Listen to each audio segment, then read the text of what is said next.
Afternoon. How are we doing? I want to do a different thing, actually, before I start. I'm going to shut up, which is going to surprise a lot of you.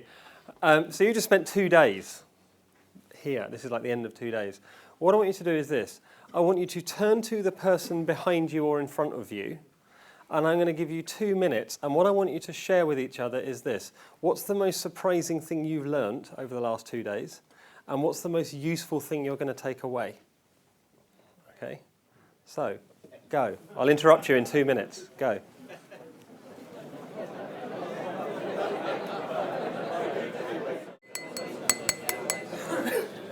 There we go. See how the energy in the room has changed completely? There we go. Right. Now I want to know what was the most surprising thing that you learnt someone else found surprising. No, let's not do that. Okay, so why Agile doesn't scale, because I quite like a nice controversial title, and what you can do about it. I'm going to I guess I need to justify that, right? Another kind of title I was thinking about was this: how Agile can cross the chasm, and why it usually doesn't. The problem I've had with this talk, and I've done this talk a couple of times now, is that what people want to hear is this: a guaranteed formula for scaling Agile, star. Not guaranteed, or a formula, right? And this is the problem, is that we've got, and there are some very smart people trying to solve the problem of how do you do this stuff bigger, or how do you create an environment in which this stuff can thrive in the small. And people want to consume a formula. And it's the nature abhorring a vacuum thing. Okay, well, try this one then. Okay, and there isn't one. Okay, so the first unsettling thing is this: there is no guaranteed formula for scaling this stuff. However, all is not lost. There's a bunch of things you can do to increase the likelihood that you can scale this stuff.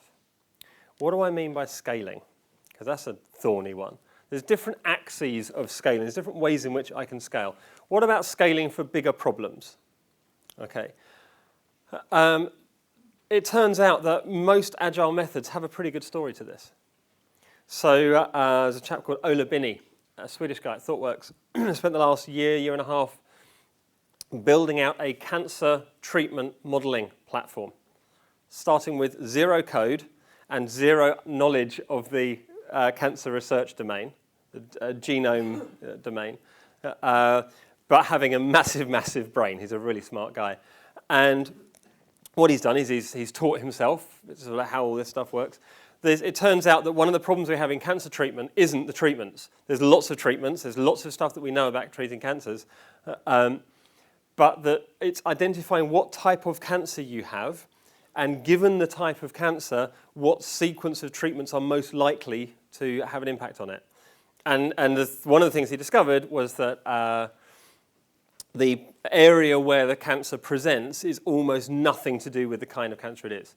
So lung cancer, throat cancer, we tend to use body part cancer, yeah, and that's usually one of the least interesting characteristics of it, and that's part of the research. But basically, it's a huge, huge space, masses of data, very complex domain, and he started very small, and a team of, I think, 6 people, maybe even smaller, built this thing over 18 months.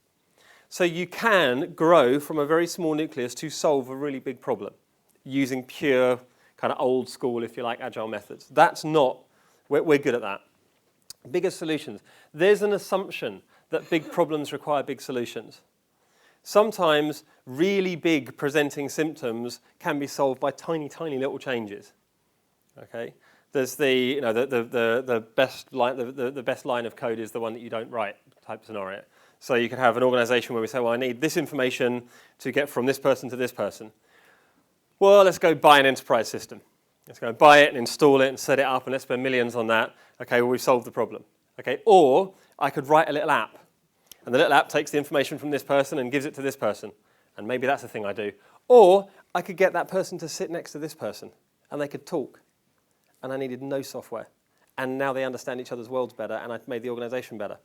Right? So in a lot of cases, you can have what seems like a big problem can actually have a very small solution. So again, not that. Big programs. This is where the wheels tend to fall off with things that we think of as Agile. Okay, so This is where I've simply got too much stuff, too wide a domain of stuff to occur in a short period of time, so I don't have the luxury of letting one small team evolve it over time. Okay, I've got too much of a time pressure. There's the systems thinking folks talk about the difference between dynamic complexity and detail complexity. So detail complexity is when there's lots and lots and lots and lots of moving parts and lots of complexity in that way. Dynamic complexity is when I might have a relatively simple system, but when it starts to operate, things emerge that I couldn't have predicted. So weather, for instance, mapping weather is a deceptively simple system. You've got air movement, you've got some characteristics of air like temperature, humidity, you've got ground. There's not that many moving parts in weather, but it's incredibly hard to model because it has dynamic complexity. Big programs is about detail complexity. There's lots and lots of stuff to do, and I can maybe even do some of that stuff in parallel. Okay, so this is what we're looking at. We've got loads of experience of this. Agile in the small. Oh, I built a tree, I built a car, I built a house. This is Duplo, this is baby Lego. And then we go, right, we've done this, we've got lots of experience of this, so let's build one of those. Okay, which again is okay if you're Sheldon. We're not. And actually, that's not the best metaphor either, because again, building a Death Star in Lego, it has 3,500 pieces, I think, is again largely detail complexity. Once you can build the pieces, you can actually scale that up, and it just takes a bunch more time. This is, imagine being 5, and then you've just got the hang of Duplo, and then you go, right, boom. You just stare at it. You don't even know where to start. And then what you might do is try putting some of the pieces in your mouth or whatever, I don't know. We start making up with what we go. So why is scaling hard then? What's hard about it? Well, the first thing, I mentioned this in my earlier talk, that lots of you weren't in, so I'll say it again. Local optimizations don't roll up. We assume there's like it's probably a bit mean to say we assume. The behavior I observe is it looks like people assume that when we can do lots and lots of small-scale delivery, that qualifies us to have an opinion about large-scale. Oh, it'd just be the same but bigger. Surely. No, it's substantively different. When you start trying to coordinate activities across work streams, across teams, is different from any one team being good. There are necessarily sub-optimizations at a local scale in order to get local optimization. If you've done anything about theory of constraints, lean operations, in order to get system global optimization, there are necessarily suboptimal local sub-optimizations, which is why you have things like slack and idle time, and that's okay. Yeah, as long as, and in fact, the counter is really toxic, is when you aim for like 100% utilization everywhere, you actually destroy throughput, okay, because everything gets stuck in queues everywhere. So that's bad. Local optimization, stuff you learn at a local level doesn't just transfer, okay, which is why things like Scrum of Scrums look great. They're a really nice picture, yeah? The conversations you're having at a program level are different from the team ones. Right, there's other concerns. To a first approximation, and is Ari still in the building? Okay. To a first approximation, Agile doesn't have an opinion about scale.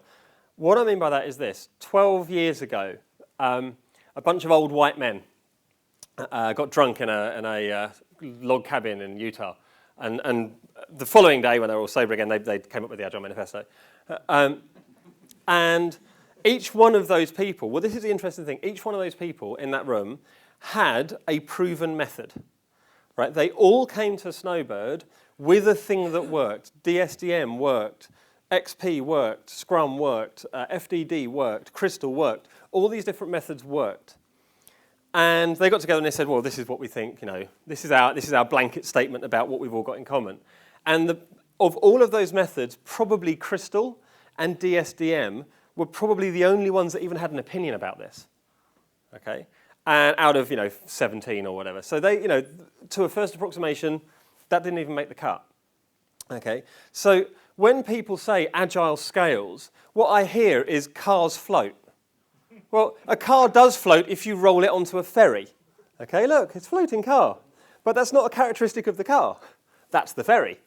Yeah? So what that means is, yes, you can scale this stuff. You can create an environment at scale in which this stuff can thrive, but that's a different thing. That's not it scales. What I want to do is create an environment in which lots of local agile type delivery can work, because I know that in the small, agile delivery is by far the most effective thing I've seen. Now I need to have the thorny conversation about what does that environment look like. And when you start to scale, when you start to run larger programs, and you bump into things like governance, I'm going to talk a bit about governance, what you notice is this, is some of these things, some of these projects are not like the others. Here's a true story. This happened in the mid-noughties. Once upon a time, there were 4 projects. Can you guess which one I was on? There were 3 very square, very traditional projects, and 1 little whirly, fast-moving agile project. Roughly the same size, roughly 50 people on each one. The little spirally one had 4 teams of 10, plus some other folks around kind of doing the program stuff. And we all would report to a project board, a program board, steering committee every month. And every month we'd all say this: green, green, green, green. We know red, amber, green. We've had some of that the last couple of days, yeah? Right, so red, amber, green, and we'd all report green. And then the following month, green, oh, we're amber. They're like, what do you mean you're amber? Who do I need to fire? No, we're amber. Which means, as a project, we've realized that we need a program-level decision. Maybe procurement is a program-level concern, and we need to buy some hardware, and we're not just going to go and write our own checks. We need you guys to make a decision, right? Or maybe it's we've hit an architectural decision that we think is going to have an impact across the other teams, therefore, we'd like some steering, please. Oh, that's what amber means. Yeah. Okay, well, here's a decision. Thanks, we're green again. Right? And so that happened, and we carried on. Amber. Oh, God. We became known as the whiny project. Right? All the other projects, green, green, green, green. We were whiny. I said, Amber, we need you to make this decision. Following month, red. So, oh, no, we're red. I said, okay, so, right, now who do I need to fire? Project manager. You're obviously useless, right? Go. Like, no. I remember last month when we said we needed that decision, which is why we were amber. Well, you haven't made that decision yet, and now we're at risk. And that's what red means. Oh, so it's on us. Yeah, pretty much. Here's your decision. Thank you. Right? And that carried on for the rest of the year. Amber, amber, whiny, whiny. And then this happened. Bam. Oh, this happened. I call this the green, green, green train wreck. So we go green, green, green, green, green, train wreck. Okay? And there's 2 reasons this happens. One of the reasons is people are scared at a steering level, scared to admit that their project might be in trouble. So there's the fear thing, or / bravado thing. The other reason is they simply don't know. Again, if they're tracking effort and busyness and activity, that's one thing. If they're measuring results, that's another thing. Mostly we don't measure results. The analogy I use is like, imagine sitting on you're sitting in your car, you filled up the tank, and you've got the car in neutral, and you're just going, me, and you see your fuel going, oh, I'm doing really well, look, I'm burning through all my fuel. You haven't actually left the drive yet. Right? So the goal is to get to the coast, I'm going on holiday, woo! And I haven't left the drive yet, but the only metric I have is how much fuel I've burnt. That's kind of how we track projects traditionally. And so I don't know that I'm not green. Have you been as busy as you thought you'd be? Yes. Okay, well then you're on track, I guess, right? Until we get to the end of the year, boom. And it turned out that this project that succeeded was successful enough that it managed to fund rescuing the other ones the following year. Whew, that was close, right? And so, but what I learned from this was this: we had to educate a bunch of folks that we weren't making the same noises as the other projects. And that was the first time I realized the amount of arrogance and hubris that me and all my Agile buddies had. Right, so we're kind of saying, oh, well, this stuff obviously works. If you can't see why this works, you're a bunch of idiots, and we're right, and you just need to get on the Agile train. Oh, okay. Yeah. When you're on the other side of that, you just think, wow, was that me? Did I do that? Yeah, sorry, mea culpa. Right? There's a duty of care. We're the ones doing the changing. We're the ones moving the organization around. We need to stand the other side and say, what's it like to be the consumer of that? What's it like to be downstream of that? So 2009, a chap called Richard Durnall wrote a fantastic article called Agile Adoption Patterns, which is not about Agile or patterns, but it's still a really good article. He's an interesting character. He was at ThoughtWorks for a few years from Ford. So he was doing lean operations at Ford, and he came into IT. So you didn't know Ford did lean operations, did you? So Toyota went into Ford in like the 50s or 60s or something and taught them how to supply Toyota better, trained their guys up, and a little seed of those guys went, oh, do you know what? This is actually interesting. We should get good at this. So there is some lean operations in Ford.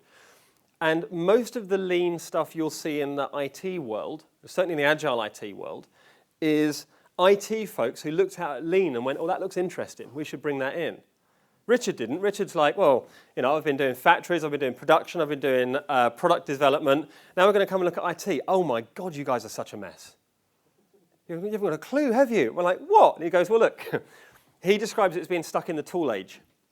He said, you've got your spaghetti diagrams and your value stream maps and your and all that stuff and your 7 types of waste, and you think you've understood lean, and you haven't. And he reset my head a couple of times. It was very unpleasant. But so he has this kind of 6-stage model of Agile adoption, and I think it's a really nice way of framing where it is we're trying to get to. So he says, stage 1, the people break. Okay. What does that mean? That means we go into an organization and we start changing what work looks like. We start changing where you sit. We start changing what you do. We start redefining what good looks like in your role. And you know what? That's a really unpleasant thing to have happen to you, mostly. Okay? Because usually we do it at people rather than with them, because that's what change is like, right? And so the people break.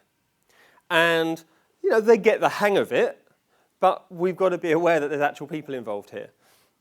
And then what happens? Well, so they start getting the hang of some of this stuff, and then they realize that the tools they used to use no longer apply.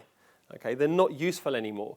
So my project tracking tools, where I used to track activity and effort and busyness and all those things, are no longer useful or relevant. Well, that's unsettling. I used to batch information in big documents. And so I had big document management systems, and I've discovered that actually that limits my ability to go fast. Oh, what am I going to replace that with then? What's a wiki? What's that weirdness? Or maybe I'm used to batching software, so I have big, heavy version control systems, like your clear cases and your PVCSs and all that kind of stuff, where if I'm moving software around by the kilo, it's probably not a bad way to move it. If I want to be committing 20, 30 times a day, right, then do you know what? I've got the wrong tool. Yeah? And so you end up with tools systemically slowing you down. After a while, you get the hang of that, and then what happens? This is starting to sound familiar.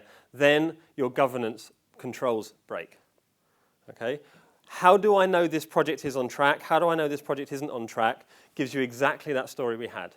You, as a project team, 50 people, are reporting progress differently from these guys. You're giving us, we're not used to consuming information that is that transparent. Right? When we see amber, we think fail. Yeah, we see who we need to go and hit with a stick. Okay, so governance breaks. Maybe we start getting the hang of governance. We start understanding what that means. And now the customer breaks. Okay, this isn't the shiny customer you get in XP where you've got the omniscient person embedded in the team who just knows all the answers. This is not the archetypal product owner who magically makes all the product decisions. Okay, and which is probably the single biggest fail in Scrum, is to have product ownership outside of the team. And it's the single biggest fail in Scrum that's been carried into things like SAFe, where you still have the project owner and the project board outside of the team, which is just completely insane. Anyway, this isn't that customer. This is the 50-headed screaming customer. Okay, this is the lots and lots of people across a very wide organization all shouting about stuff they want into one little funnel customer. Right? That's the customer that breaks. And now they need to start understanding what delivery looks like and understanding trade-offs. And that's a difficult decision. And then we might get the hang, you see how hard this stuff is? Yeah? Silence. Right? And then what happens? Finally, or not quite finally, but now the money breaks. What does that mean? The financial controls, the way we used to fund things. The way we used to fund things, or the way we mostly fund things now, is the annual budget jamboree thing, yeah? Where we do the preparing for budgets, horse trading, estimating, doing all the project, all that stuff, right? Putting all that together. And then after we get all the budgets, then we do all the, the back and forth bit. And my favorite bit is just when it comes up to budget time, spending all the money you had left, right? Because I'm a consultant, and I'm happy to help you do that. So no, I'm not that kind of consultant, but those people exist, I hear, right? But you get to this point in the year where you go, right, we have budget left. If we do not spend our budget, we won't get it next year, because apparently that's how finance works, right? And so now we're saying, just a minute, you don't need to do that anymore. You could invest based on results. You could venture fund, basically. You could drip fund these things, and then the ones that are giving you the return you expect, you could carry on funding those. Again, you have more control, but it's weird. Finally, if you get all that, finally the organization breaks. Finally, you can reshape the organization around what it's supposed to be rather than how it happened to end up. Okay, so here's our shape. And for who's involved in some kind of agile transformation or adoption or transition or, right, at least half the people in the room. Who's thinking about it? Who's not started yet, but they're just kind of, who's just in here because it's warm and they had free coffee? Right, yeah, a couple, right. So, to a first approximation, you're here. Okay, you are somewhere around, the tools are breaking and you haven't got the hang of governance yet. Okay, because that's where it gets really hard. This is my completely unscientific model of that. So for people who are into kind of where's the data behind this, this is a subjective model. So we've got resistance versus time.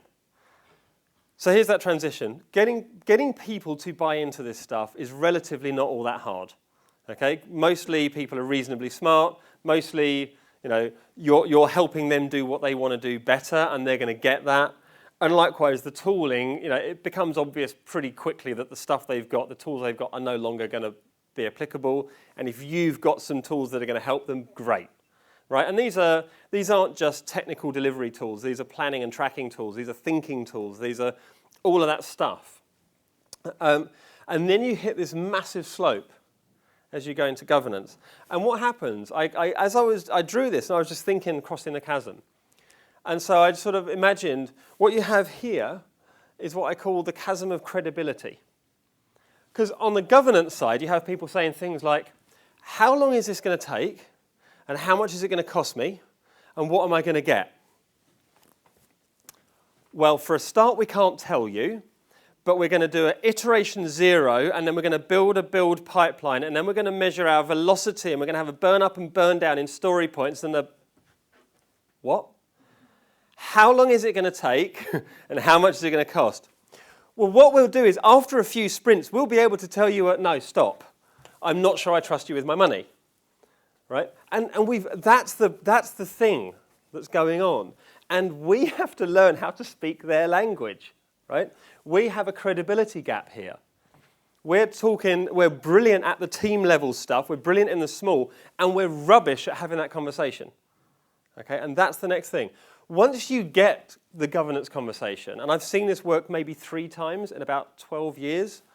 I've seen it fail many, many more times. Fail's a really mean word. I've seen it butt up against there, and still in the small have lots and lots of success, but you go back 18 months later and it's kind of, it's back to what it was, right? But once you get over that hump of governance, and people understanding why you're spending money and where you're spending it and what they're getting for it, and that they've got more visibility and transparency and all that good stuff, then you find that the customer thing tends to almost self-solve. These guys are aware that there are trade-offs, and they're aware that actually, if I'm honest, the thing you need to get delivered is probably more important than the thing I need to get delivered. And as long as my thing's next, right? And again, then the money thing, once we've now got all these people facing the same way, they understand why the old budget top-down controls don't work so well, and then the organization piece almost is like an output of that. It's almost like you don't need to reshape the organization, it's already trying to. But that hump over governance is, I see very few organizations make it, which is a shame. So, okay, what do I mean by governance? So here's a model. I've been using this model for, I want to say 10 years. I stole it. all the good stuff, right? Sorry, I appropriated it. It looks like this. So you have execution. Execution is getting work done. Okay, execution is delivering software, delivering systems, solving business problems using technology. Okay, that thing. In the small, that. And then what happens is once you get several of these going on, I need some kind of delivery assurance. So this is conversations about risk, about trade-offs, all that kind of stuff. And then governance. Ironically, or awkwardly, or frustratingly, the word governance is overloaded to mean both of those things. And just one useful takeaway I found with this model is if you're very clear whether you're having a delivery assurance, how's my driving, are we on track conversation, versus a governance, what should we be investing in, what's our return on investment portfolio type thing, that itself can save an awful lot of confusion and circular meetings. So you can say, right, let's understand that this is one of those meetings about steering. It's not one of those meetings about strategy. And so anything strategy that comes up, we'll capture it, but we'll park it. We'll do that another day. So what do you mean by governance? Well, yeah, and these top two here are kind of, this is portfolio management. This is how I understand my landscape of stuff. Okay. Now, again, these terms aren't set in stone. Right? If you talk to different people, DSDM has a different model of this. The Scaled Agile guys, Dean Leffingwell, Al Shalloway, will use these words differently. It doesn't actually matter what words you use. What matters is you agree among you what words you're going to use to mean, hang different things on, and also be very clear which ones you're talking about, because then at least you can start to move forward. So that's what I mean by governance for the purposes of the next 20 minutes or so. So now let's take a look at these. What happens in execution? Execution is a classic plan, do, check, adapt. Your delivery cycle, if you like. I was in Spotify a couple of weeks ago. And you hear Spotify is a sort of really cool company and they've got cool offices and it's all true. They really do. And they have tribes and guilds and squads and fancy words for. And what's really funny is they've realized that that's just an internal game they play. So for all of those things, they have an equivalent, what they call the external label. So it's like, oh, who's this guy? Oh, he's the guild leader for technology. What's that mean? Oh, CTO. Okay. So they're aware that there's a mapping. But so they have a lovely riff on this, which is think it, build it, ship it, tweak it. So anyone who's young enough to remember Pop Will Eat Itself from the early 90s, I think this is a play on that. But so think it, have the idea, build it, turn it into software, ship it, put it in front of people, tweak it. And that's very, very, very iterative and very, very fast. Okay? This is team scale. This is locally optimized. Every single squad, team, gets to choose their own path, their own technologies, their own delivery model, and they all optimize around that. Okay? We're good at this. Or at least I used to say we're no longer absolutely crap at it, right? It's no longer the thing we're worst at. I've gotten softer on that. I think actually we're quite good at this now. You go into organizations that are adopting some kind of agile delivery, this is the stuff they're usually putting most of their energy into. This is usually the stuff they've gotten good at. Continuous delivery has shifted the game forward again, and DevOps and being able to commoditize infrastructure and deployment and that kind of stuff is great, right? We've gotten quite good at this. So then what?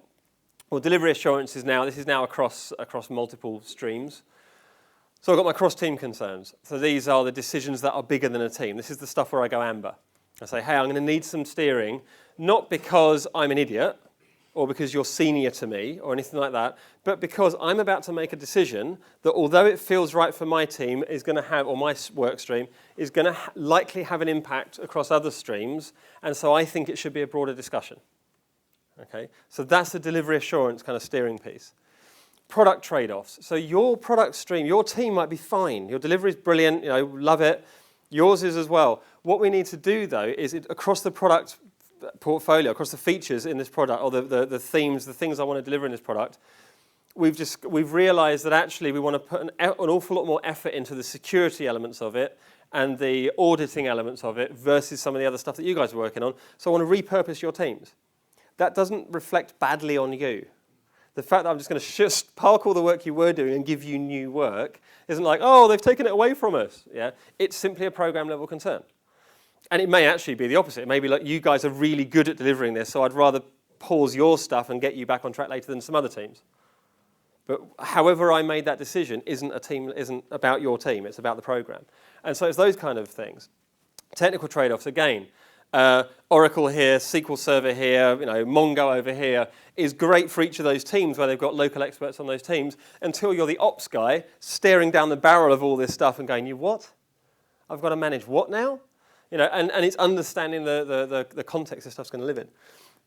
Sometimes we're good at this. I've seen this work reasonably well. I've seen this fail quite badly as well. This is probably the most frequent early warning thing that I get. So I go in as a consultant to places, and they'll say things like, we adopted Scrum, we're 18 months in, here's what's happening. I've got all my different Scrum teams and all my product owners. All the product owners are really happy, but there's two sets of people who really don't understand how this works or really can't get work done. One set of people are my technology governance people, my CTO, right, is saying, why is everything being solved locally? Why will no one take on strategic work? Well, because no one will take on the strategic work because compared to the other stuff on my backlog, the product owner doesn't prioritize it.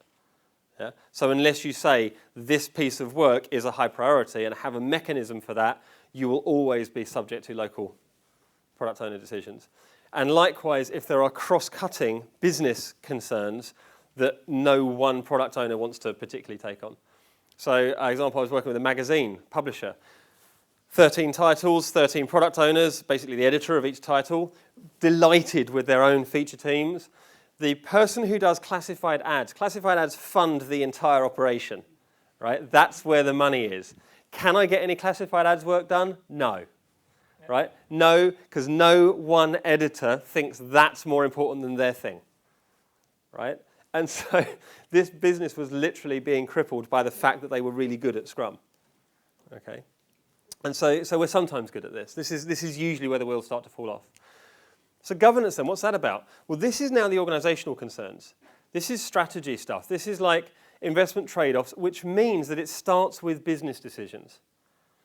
Your governance cannot be technology-led unless you are a technology organization and your entire play is technology, which to a first approximation in this room is probably no one, right? We mostly use technology to support business functions, whatever those might be. Well, it's the business strategy that determines where the money gets invested. So this investment trade-offs, this is portfolio balancing. This is across a whole bunch of different kinds of work. Where should I be investing? Okay. Now, as delivery folks, and I know there's some exceptions in the room because I've been speaking to some of you, but generally as delivery folks, we rarely even, this is like in a different part of the organization. The decisions they make impact on us, and we tend to live the fallout of that, but usually we don't experience this. Okay, so a lot of the problem we have is surfacing the right information. So there's two types of conversations going on here. There's a conversation between governance and delivery assurance. What are we investing in?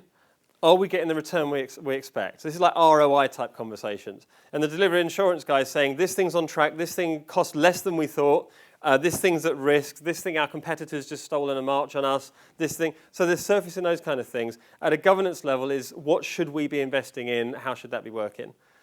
And then, again, from delivery assurance to execution, what are the relative priorities? What's burning, what's strategic, and from execution level, here's how my particular stream is going, and I can surface that information up. So we need to understand, and you've almost got 4 different pieces or types of information here. What does delivery assurance say to execution? What does execution surface to delivery assurance, and vice versa?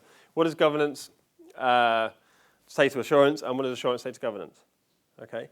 And we need to understand the dynamics of all 4 of those types of conversation in order to understand how to support that. So what keeps delivery assurance up at night? They say things like this. Have we learned anything new that might materially affect the delivery? And one of the things I said in the sort of abstract for this talk was this, is we aren't focusing on business impact. Okay. What we tend to do when we report to delivery assurance, when we report to steering, is we say things like, we delivered this many features, or this many story points. We've burnt through this much fuel, basically. That's what we say. What they actually want to ask, they are the 5-year-olds in the back of the car going, are we nearly there yet? Were you ever that kid? We go on holiday, and it's like, we used to always have holidays on the south coast. And we would literally be a mile down the road, and one of us in the back would go, we're nearly there yet. Shut up, right? All that I care about in the back of the car is how soon can I see the sea? You know, we're nearly there yet. Well, we've been on the A25, and now we're on the A3, and then we're going to go, oh, we're nearly there. I don't care where we are. Right? I want to know how soon I can see the sea. And with a lot of the methods that we've got nowadays, we can actually start speaking to that. We've just not bothered getting good at it yet, or it hasn't occurred to us to try getting good at it. What we've done is we've got this received wisdom, if you like, or this kind of vestigial thing where we've always reported effort spent or time spent, and so now we project that into story points delivered or features delivered. We talk about, we've got all these trailing indicators rather than, given where I am now, compared with what I knew last time, how soon, what's the shortest path there? Okay, and we can have that conversation, right? We shouldn't be afraid to start having that conversation with business folks, is to say, right, what have I learned since the last time we were together that might materially impact my understanding of whether we can even do this? And if the answer's nothing, what am I doing? Because if I think my job is to deliver features where there's a whole world of uncertainty out there and I don't even know if this thing is viable, I'm doing the wrong thing. Right? What I should be doing is whatever work I need to do to surface uncertainty. What can I do to pay down risk? What can I do to explore different alternatives, different ways up the mountain, so that the next time we meet, I can say, since the last time we met, I am still confident, or I'm even more confident we're going to hit the date. Or I've managed to surface this thing that would have completely derailed us, and I now need you guys to make a decision about it, yeah, or something. Right? But we haven't gotten good yet at doing the looking forward thing. We assume the only metric we have is this really bad proxy metric of how far we've been. And if we're going in the wrong direction, how far we've been is a useless metric anyway. All right, so are we nearly there yet? What keeps governance up at night? What matters to them? Are our investments aligned with our objectives? That's pretty much it, right?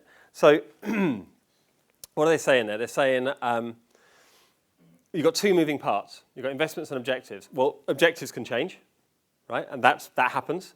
And what you know about your investments can change, which is what the steering, the delivery assurance information is feeding. So they're the two things that I care about there. And is there anything I should be doing differently? Again, what can I learn from how we're making progress to determine whether I'm making good decisions and whether I should be making different decisions? Okay. So finally, contextual consistency. This is my pitch on where I think we can go with this. Okay. There is no certification. Sorry, there is no product. But here's the thing I think we can do. What I think we can do is this. We can create a shared thinking framework, a shared frame of reference of making decisions such that we are likely to make good decisions, or at least likely to make similar decisions. Because that means that we now have some consistency, and that means we can start having a conversation about governance. So what does that look like? Well, it starts by creating and sharing a clear vision. I need to know the same thing you know about where you think we're going. Right? If we all know what the goal looks like, we can all start making good decisions about it. Otherwise, I'm just flying blind. It's the GPS thing, right? If the GPS is just saying turn left, turn right, go 200 meters, then I can do that, but then if the GPS switches off, I'm stuck. Yeah? If instead I learn to read road signs and I know that where I'm trying to get to is Southampton, and I know roughly what the big roads are and I can figure out the rest of it myself, I can make good local decisions. I find a road that's closed, I can figure out a detour because I know what the big arc is. I know where I'm trying to get to. Establishing guiding principles. I did a talk earlier on which kind of went into some of these things. The general idea is what is the smallest amount of advice I can give you or we can share such that we're going to make the same decisions, such that we're going to be thinking along the same lines, because then again we can get consistency. One of the problems with this is this. It requires strong, consistent leadership. That's a very deliberate statement. Strong leadership is this, is we will define where we're going. This is one of the most insidious anti-patterns with self-organizing, or the concept of self-organization is that people then start to think that suggests that you don't need leadership, or that you don't need strong leadership. You know, leadership is letting you all go nuts, letting you all do whatever you want to do. No, leadership is defining the framework in which you can have complete freedom. It's the constraints within which you can then be creative. Okay, and the goal of strong leadership and the very, very difficult balancing act of strong leadership is how do I create the right constraints so that we're all going to be thinking in the same direction whilst giving the minimum amount of actual constraining to allow you to make good local decisions. Okay, consistent. Does anyone know what the half-life of a CIO is at the moment? What I mean by that is, say I've got 50 CIOs in a room. After how long will half of them have changed job? Bang on, 18 months. At the moment, in a room full of 50 CIOs, about 25 of them will be in a different job, probably a different CIO, right? They'll move around one in 18 months' time. This kind of play is a 5-year play minimum. Okay? It's going to take you 18 months to get good enough at delivery in the small to even have governance on the radar. Right? And what that means is this: you need leadership who is going to stick around for the long haul. Because the worst thing that can happen, and the thing that happens time and again, is you get 18 months into this, 2 years, 3 years into this, CIO or whoever it is, some leadership goes, next leadership comes in and says, right, where's my Gantt charts? Right, where's my Prince 2? Where's my, where's the stuff I know? And what's all this crap on the walls? Take all these cards down, this is nonsense, right? It goes fire hazard. Right?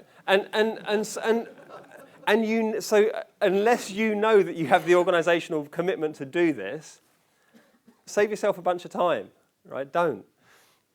So it needs strong, consistent leadership. What else? Local decisions then become guided by global principles, which is wonderful, right? What that means is rather than me trying to be in all the meetings, which is like A, micromanagement, and B, doesn't scale because there's only one of me, I'm already in all the meetings. The global principles are in all the meetings, which means that locally we're all going to be making the good decisions, or at least consistent decisions.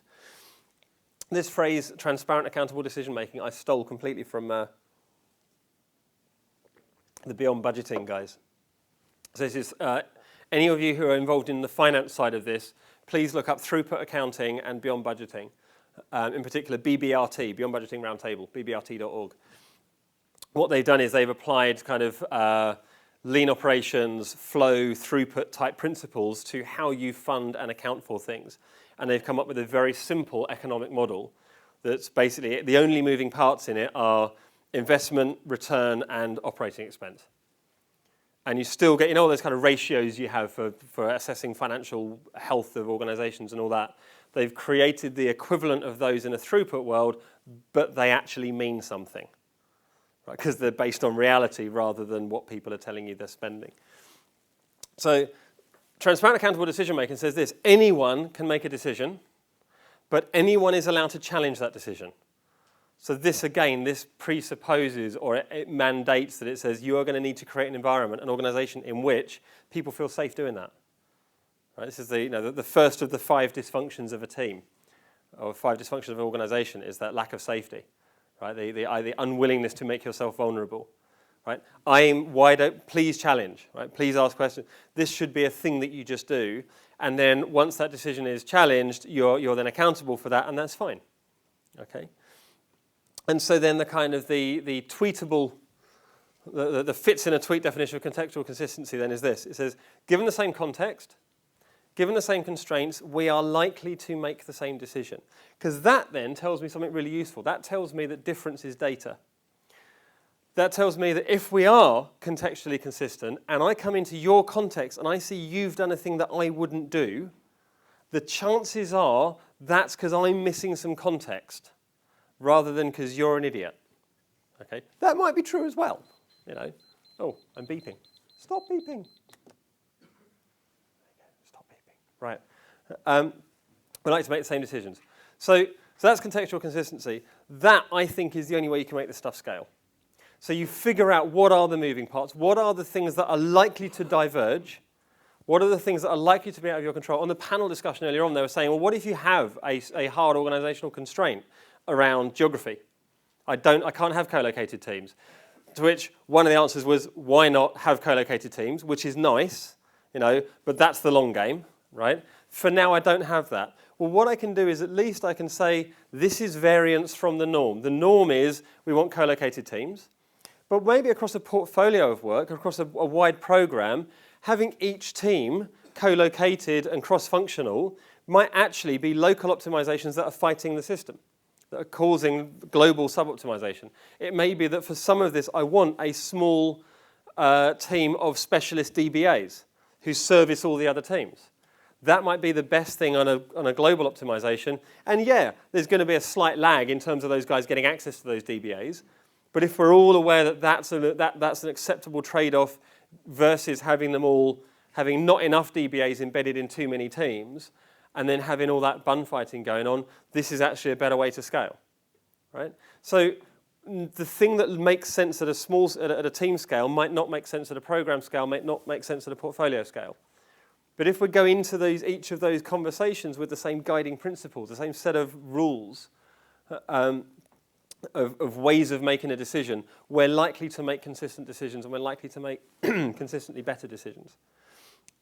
So, then, because it's nearly beer o'clock, right?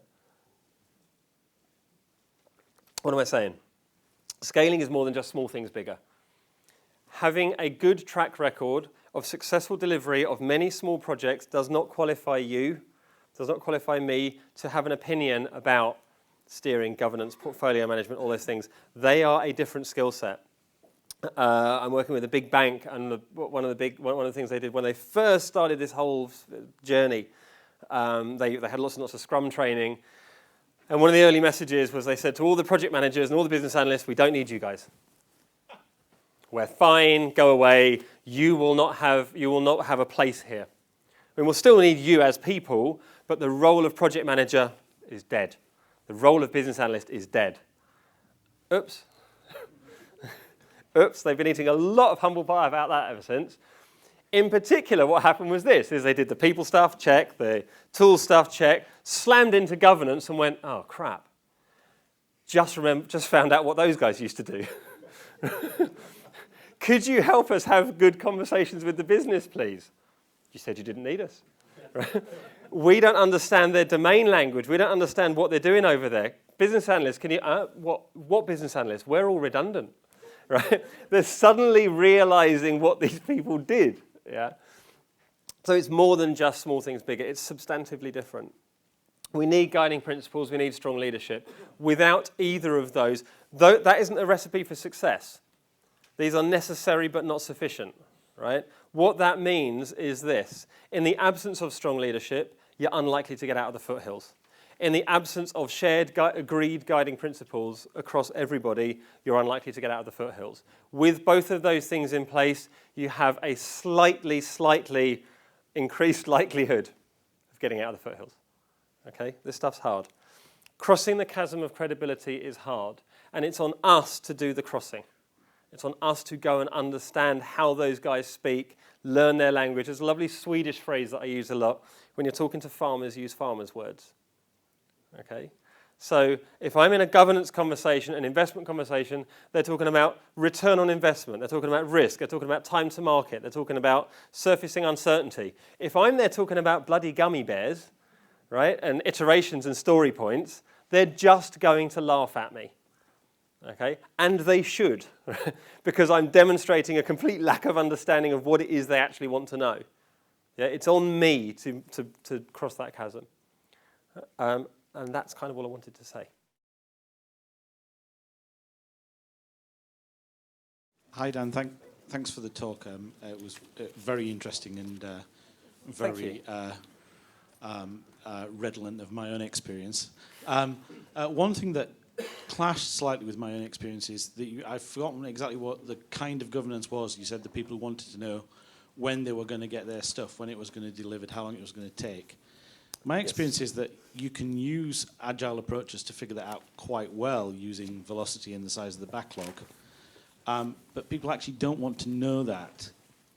They want to just be continually told everything's fine. They want the green disaster train rather than any kind of whiff of amber.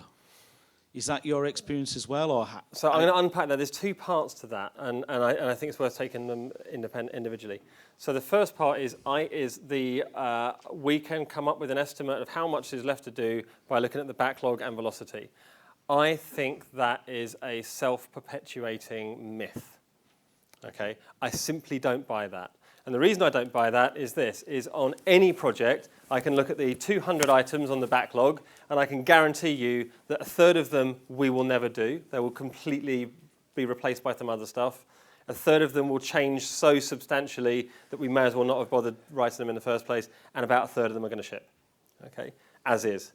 And one of the biggest fail modes I've seen in Agile delivery is where we start off with a really healthy conversation with business stakeholders and we say, we can deliver this thing. And it's very much at a goals, outcomes, objectives type level.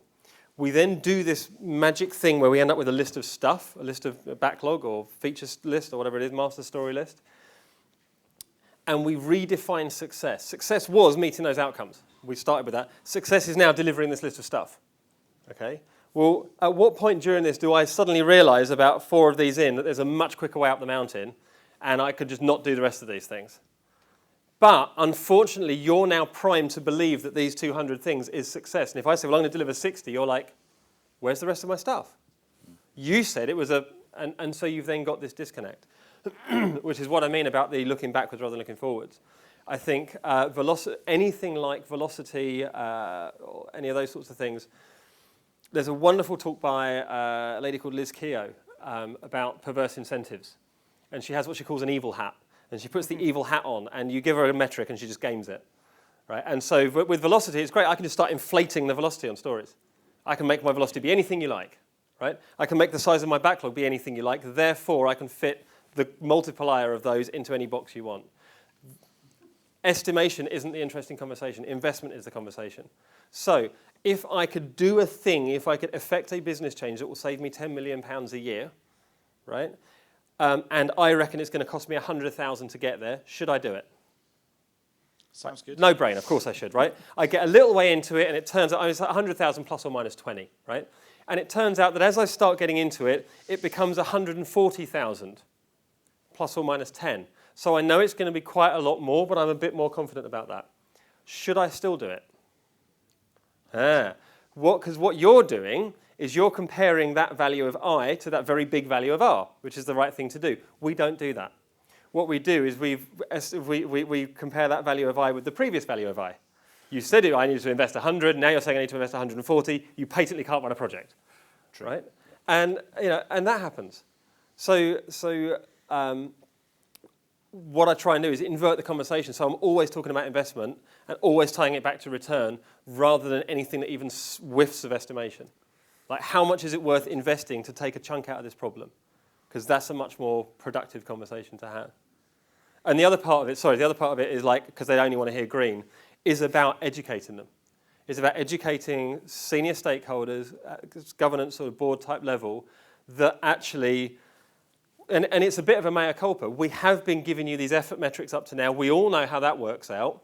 It turns out we have some stuff that really is hard data, but you're going to see a lot more of the swan's feet rather than the big gliding project. And you need to be okay with that. That is the sound of projects happening, right? That's okay. And once they're on board with that, I think things move better. But that can be a really bumpy part of the journey, for sure. Thank you very much.